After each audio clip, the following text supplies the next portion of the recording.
আমি বানাবো পোনা মাছের আলু দিয়ে পাতলা ঝোল। মাছটা ভেজে নেব। কড়াতে তেল দিয়ে দিয়েছি, তেলটা গরম হয়ে গেলে মাছটা ভেজে নেব। মাছ ভেজে নিয়েছি, এবার আলু ভেজে নেব। সেই তেলে নিয়ে আলুটা দিয়ে দিয়েছি, আলুটা হালকাভাবে ভেজে নেব। অল্প লবণ,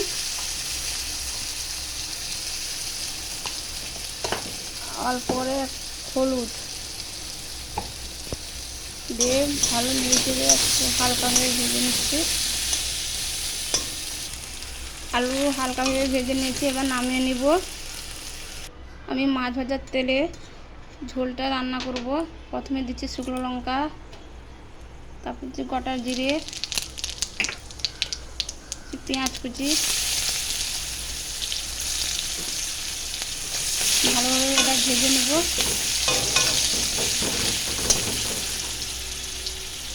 পেঁয়াজ ভাজা হয়ে গেছে। এখানটায় মিক্সড করা আদা রসুন শুকনো লঙ্কা পেস্ট করা আছে, এটা দিয়ে দিচ্ছি। ভালোভাবে কষিয়ে নেব।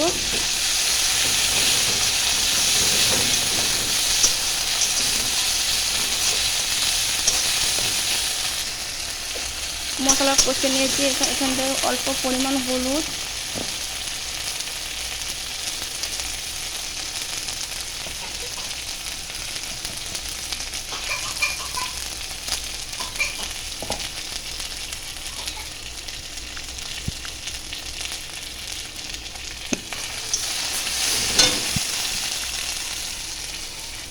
মশলা কষে নিয়েছি, এবার জল তুলে দিচ্ছি।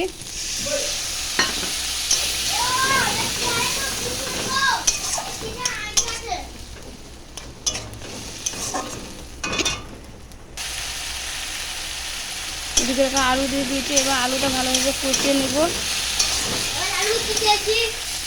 আলু ভালোভাবে কষিয়ে নিয়েছি, কষিয়ে নেওয়ার পরে এবার জল দিয়ে দিচ্ছি পরিমাণ মতন।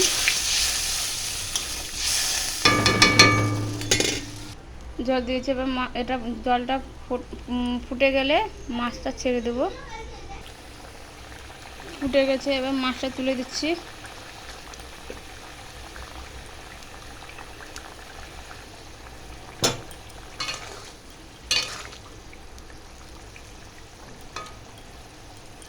ওই 10 থেকে 15 মিনিট রেখে নামিয়ে নেব।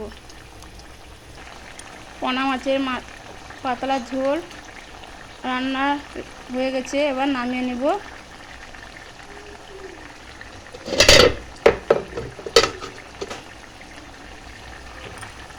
পাতলা ঝোলটা নামিয়ে নিচ্ছি।